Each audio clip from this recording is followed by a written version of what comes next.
Assalamualaikum warahmatullahi wabarakatuh. Perkenalkan nama saya Elsa Mili Putri dengan NIM 10221-253. Saya adalah salah satu mahasiswa akuntansi di Universitas Teknologi Digital. Pada kesempatan kali ini, saya akan mempresentasikan tentang penerapan Good Corporate Governance di PT Starlight Entertainment. Presentasi ini ditujukan untuk memenuhi penugasan dari evaluasi tengah semester mata kuliah Good Corporate Governance yang diampu oleh Bapak Agus Sancoko, SE, MM. Nah, sebelumnya, Good Corporate Governance atau tata kelola perusahaan yang baik adalah upaya untuk menciptakan lingkungan yang kondusif dan pemangku kepentingan perusahaan. Prinsip tata kelola perusahaan yang baik adalah suatu paradigma yang tengah berkembang di Indonesia pada saat ini. Implementasi Good Corporate Governance menjadi suatu kebutuhan penting dalam upaya meningkatkan kualitas perusahaan, karena hal ini menjadi kunci kesuksesan dan kelangsungan perusahaan dalam jangka panjang. Maka dari itu, penerapan Good Corporate Governance sangat diperlukan untuk membangun kepercayaan masyarakat di dunia internasional sebagai syarat mutlak bagi perusahaan untuk berkembang dengan baik dan sehat. Lalu di sini ada 3 tahapan penerapan Good Corporate Governance. Yang pertama tahapan persiapan, yang kedua tahapan implementasi, yang ketiga tahapan evaluasi. Nah, sebelumnya saya akan menjelaskan sedikit mengenai PT Starlight Entertainment. PT Starlight Entertainment didirikan oleh Kim Namjoon pada 2013. Perusahaan ini merupakan sebuah perusahaan agensi musik yang berdedikasi untuk memajukan dan mengelola bakat-bakat musik terkemuka di industri hiburan. Sejak didirikan, perusahaan telah berhasil membangun reputasi sebagai pemimpin dalam menyediakan layanan agensi musik yang profesional dan inovatif. Nah, sebagai agensi musik yang dinamis, PT Starlight Entertainment menyediakan berbagai layanan, termasuk manajemen bakat, pengelolaan acara, produksi musik, dan konsultasi strategis. PT Starlight Entertainment menerapkan budaya perusahaan yang berorientasi pada kolaborasi kreativitas, profesionalisme yang tinggi, dengan fondasi yang kuat. Industri agensi musik, PT Starlight Entertainment terus berinovasi dan berusaha menciptakan pengalaman musik yang memukau bagi seluruh pemangku kepentingan di industri ini. Langsung saja, di sini kita akan melihat bagaimana penerapan Good Corporate Governance di perusahaan ini. Di sini tahap yang pertama yaitu tahap persiapan. Perusahaan sudah menyiapkan proposal seminar penerapan Good Corporate Governance. Judul dari seminar ini yaitu penerapan Good Corporate Governance sebagai fondasi kesuksesan perusahaan. Nah, latar belakang di sini di tengah dinamika bisnis yang semakin kompleks dan persaingan yang ketat, keberhasilan suatu perusahaan tidak hanya diukur dari aspek finansial semata. Aspek tata kelola perusahaan atau Good Corporate Governance menjadi fondasi kritis yang memastikan perusahaan beroperasi dengan integritas, transparansi, dan tanggung jawab terhadap seluruh pemangku kepentingan. PT Starlight Entertainment seperti banyak perusahaan lainnya menyadari bahwa penerapan Good Corporate Governance bukan hanya sebuah kewajiban hukum, tapi juga strategi penting untuk mencapai kesuksesan jangka panjang. Dengan mengangkat tema penerapan Good Corporate Governance sebagai fondasi kesuksesan perusahaan, kami atau PT Starlight Entertainment berharap seminar ini dapat memberikan pemahaman yang mendalam dan praktis tentang GCG serta membantu seluruh jajaran dalam PT Starlight Entertainment untuk memahami bahwa GCG bukan hanya sebuah kewajiban, tetapi juga peluang untuk menciptakan nilai jangka panjang, kepercayaan pemangku kepentingan, dan kesuksesan yang berkelanjutan. Tujuan dari seminar ini, yang pertama, untuk meningkatkan pemahaman yang mendalam kepada manajemen dan karyawan PT Starlight Entertainment mengenai GCG, prinsip-prinsipnya, dan relevansinya dalam konteks bisnis.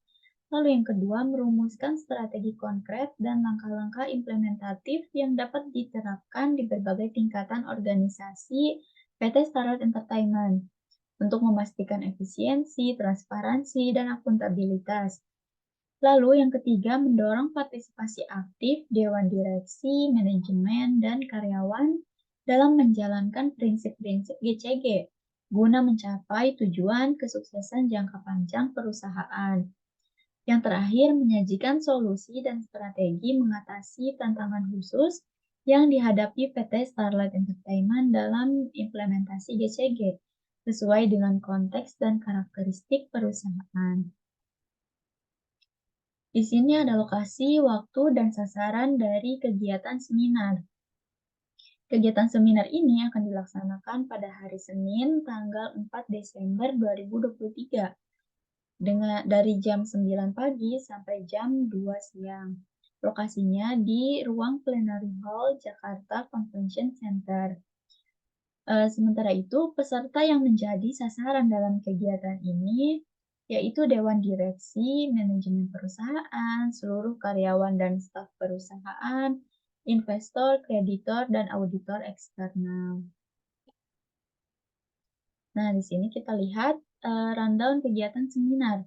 Susunan kegiatan atau rincian kegiatan dalam seminar penerapan GCG di PT Starlight Entertainment. Dimulai dari jam 8 pagi sampai jam 9. Ini adalah kegiatannya registrasi peserta.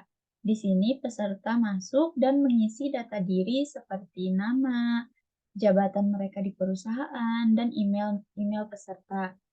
Lalu selanjutnya dari jam 9 sampai jam 9.30 ini kegiatannya dimulai dengan pembukaan.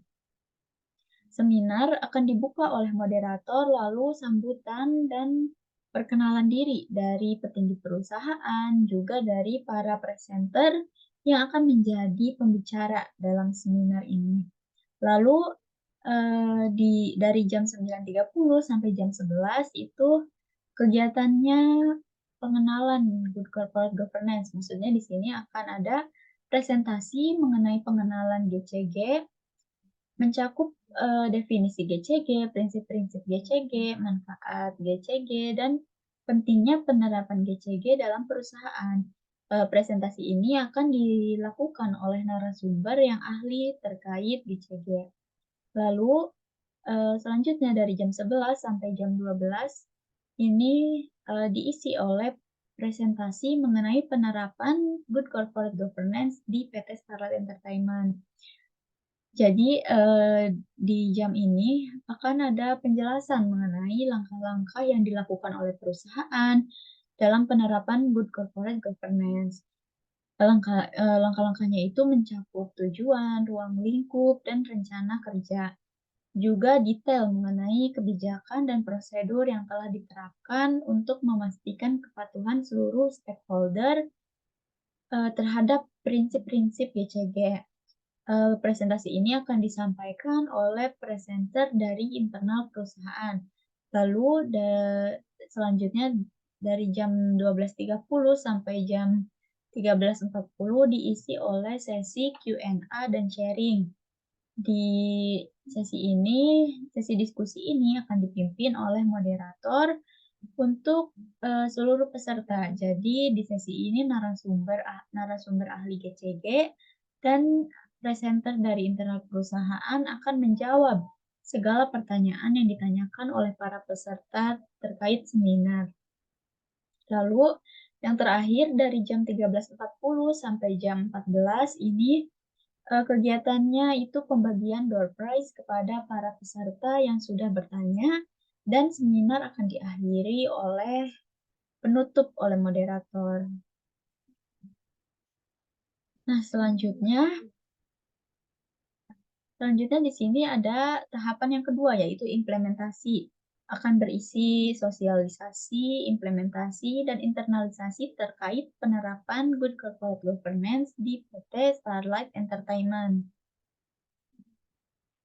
Sosialisasi sendiri, sosialisasi penerapan GCG merupakan proses penting dalam membentuk budaya organisasi yang transparan, etis, dan akuntabel. Melalui sosialisasi, seluruh anggota organisasi ini akan dapat memahami nilai-nilai dalam GCG. Mereka dapat memperoleh pemahaman mendalam tentang kebijakan dan praktik yang ditetapkan, serta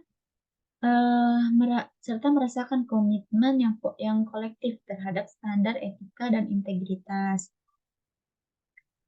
Proses sosialisasi ini tidak hanya berlaku sebagai suatu keharusan yang formal, melainkan sebagai landasan bagi terciptanya lingkungan bisnis yang berkelanjutan dan berhasil.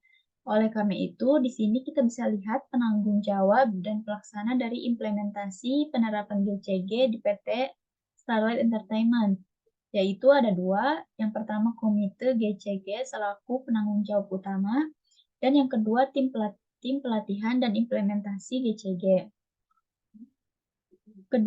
Keduanya memiliki peran penting dalam pelaksanaan penerapan GCG di PT Starlight Entertainment. Nah, berikut adalah tugas-tugasnya. Yang pertama tugas-tugas dari Komite GCG.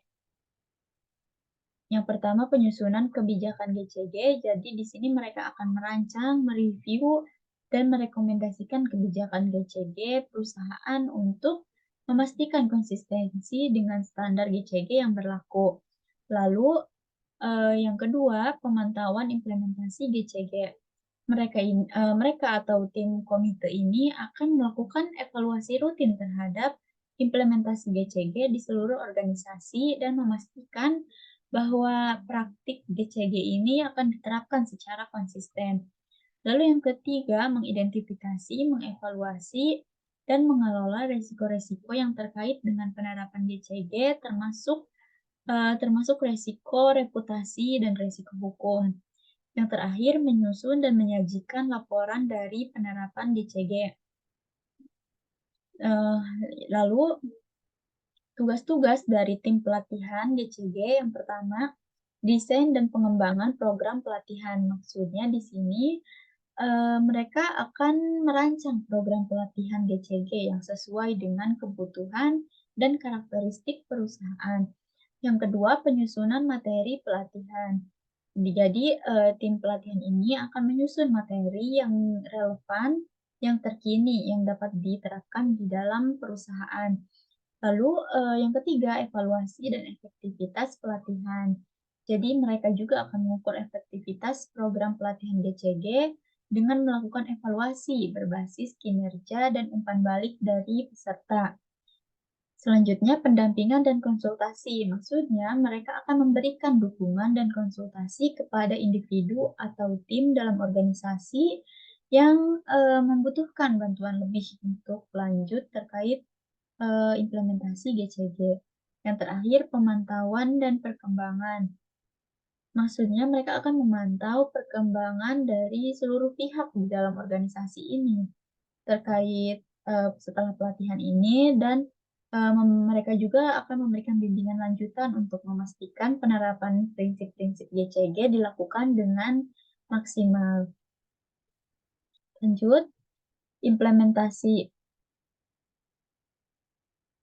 Di sini, penilaian dari penerapan Good Corporate Governance merupakan suatu evaluasi yang mendalam yang bertujuan untuk mengukur sejauh mana prinsip-prinsip GCG diimplementasikan. Proses ini juga melibatkan analisis menyeluruh terhadap praktik manajemen, kepatuhan terhadap aturan dan regulasi, serta budaya organisasi. Nah, penilaian dari penerapan ini dilakukan oleh tim auditor internal PT Starlight Entertainment yang diketuai oleh Bapak Edi Supriyadi. Adapun tugas-tugas tim auditor yaitu yang pertama, melakukan audit awal untuk menilai sejauh mana prinsip-prinsip GCG telah diterapkan di berbagai tingkat organisasi. Yang kedua, mengidentifikasi dan memberikan rekomendasi perbaikan terkait yang spesifik untuk meningkatkan implementasi GCG di perusahaan. Auditor dapat membantu manajemen dalam merancang dan melaksanakan perubahan yang diperlukan. Yang ketiga, pemantauan pelaksanaan program GCG di perusahaan. Maksudnya, tim auditor akan menilai efektivitas program pelatihan GCG yang diimplementasikan. Mereka akan memastikan bahwa karyawan memahami prinsip-prinsip GCG dan peran mereka dalam penerapannya. Lalu yang terakhir, laporan hasil audit. Maksudnya, tim auditor juga akan menyusun laporan hasil audit yang mencakup temuan, rekomendasi, dan langkah-langkah untuk perbaikan. Lanjut, internalisasi di sini dalam implementasi good corporate governance di perusahaan.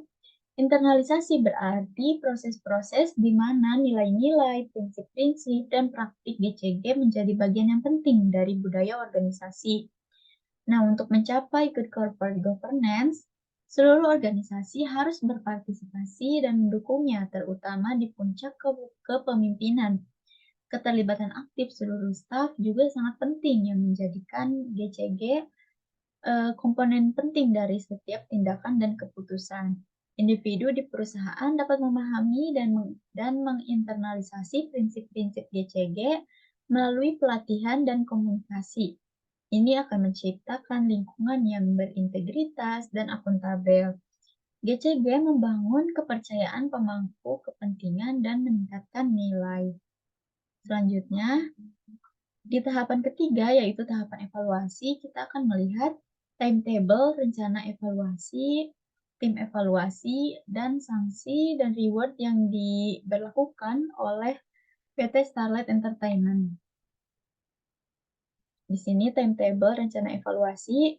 Di bulan yang pertama, kegiatannya akan diisi oleh penyusunan rencana dan pembentukan tim penerapan GCG. Jadi, rencana yang disusun ini mencakup tujuan, metode, dan jadwal pelaksanaan. Lalu pembentukan tim khusus juga untuk mengawasi penerapan GCG ditetapkan dengan peran dan tanggung jawab masing-masing anggota tim.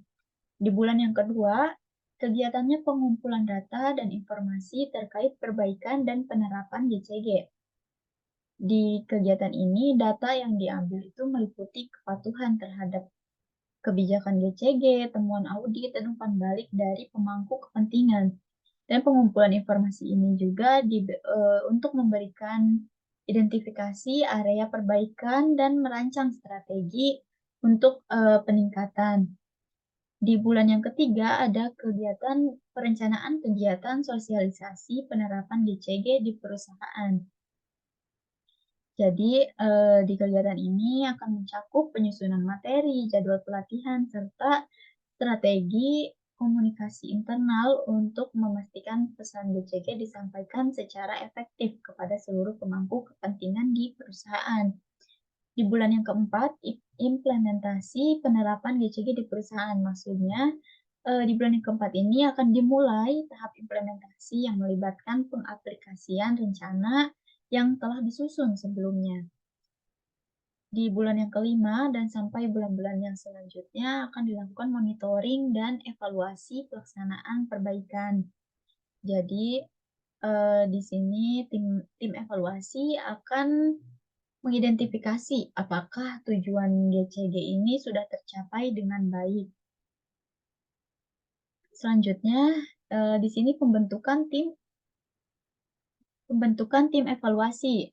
Tim evaluasi sendiri dipimpin oleh direktur, yaitu Ibu Elsa Amelia Putri, dan tugas beliau ini adalah untuk bertanggung jawab memberikan dukungan strategis dan arahan atas penerapan GCG di seluruh organisasi. Jadi, direktur ini juga menjamin bahwa kebijakan dan praktik perusahaan harus sejalan dengan prinsip-prinsip GCG dan memberikan pertanggungjawaban terhadap pemangku kepentingan. Yang kedua, di bawahnya ini ada manajer keuangan, yaitu Aurelia Nur. Tugasnya itu adalah untuk fokus pada evaluasi kesehatan keuangan perusahaan dari perspektif GCG. Jadi beliau ini akan memastikan bahwa laporan keuangan perusahaan ini mencerminkan transparansi, akuntabilitas, dan kepatuhan terhadap prinsip-prinsip GCG. Lalu selanjutnya ada Edi Supriyadi selaku auditor internal. Tugasnya menjalankan audit internal untuk mengevaluasi implementasi GCG. selanjutnya ada Anissa Putri sebagai manajer sumber daya manusia. Tugasnya fokus pada aspek sumber daya manusia terkait GCG, bertanggung jawab untuk menilai keadilan, etika, dan kebijakan sumber daya manusia yang mendukung tentang prinsip-prinsip GCG. Selanjutnya ada Lutfi Saki selaku manajer operasional. Tugasnya memastikan implementasi prinsip-prinsip GCG dalam operasional sehari-hari perusahaan. Ia juga bertanggung jawab untuk mengevaluasi efisiensi dan efektivitas dengan mempertimbangkan aspek GCG. Yang terakhir, ada Jimin Park selaku konsultan GCG. Tugasnya ini adalah untuk memberikan pandangan ahli dan saran strategis terkait implementasi GCG di perusahaan. Ia juga menawarkan wawasan dari sudut pandang eksternal untuk membantu meningkatkan kepatuhan dan kinerja GCG di perusahaan. Jadi, tim evaluasi ini semuanya bekerja sama untuk mengidentifikasi, mengevaluasi, dan meningkatkan penerapan GCG di PT Starlight Entertainment. Nah, selanjutnya yaitu sanksi yang dibebankan kepada seluruh pemangku kepentingan pada PT Starlight Entertainment yang tidak mematuhi atau melanggar prinsip-prinsip Good Corporate Governance. Nah, untuk pemangku kepentingan yang melakukan pelanggaran ringan akan dikenakan sanksi peringatan secara lisan atau peringatan tertulis atau pelatihan tambahan. Untuk pemangku kepentingan yang melakukan pelanggaran cukup berat akan dikenakan sanksi penghapusan hak dan privilege, juga penundaan atau penghapusan bonus dan insentif. Untuk mereka yang melakukan pelanggaran serius akan dikenakan sanksi pemindahan jabatan atau pemecatan. Dan yang terakhir, untuk mereka yang melakukan jika pelanggaran yang mereka lakukan ini sudah masuk ke ranah hukum, maka perusahaan akan melakukan tindakan hukum. Tindakan hukum ini akan mencakup gugatan perdata, tuntutan pidana, atau langkah-langkah hukum yang lainnya. Nah, yang terakhir, reward yang diberikan oleh PT Starlight Entertainment. Di sini beberapa reward atau insentif yang diberikan kepada seluruh orang yang berpartisipasi dan mematuhi prinsip-prinsip GCG di perusahaan. Yang pertama ada bonus, lalu yang kedua penghargaan dan sertifikat, ada kenaikan gaji atau tunjangan khusus, promosi jabatan, hari libur atau tambahan fleksibilitas waktu kerja, dan yang terakhir kesempatan memimpin proyek khusus. Nah, jadi mungkin cukup sekian presentasi yang dapat saya sampaikan. Semoga semoga dapat memberikan pengetahuan terkait penerapan Good Corporate Governance di perusahaan. Sekian, kurang lebihnya saya mohon maaf. Wassalamualaikum warahmatullahi wabarakatuh.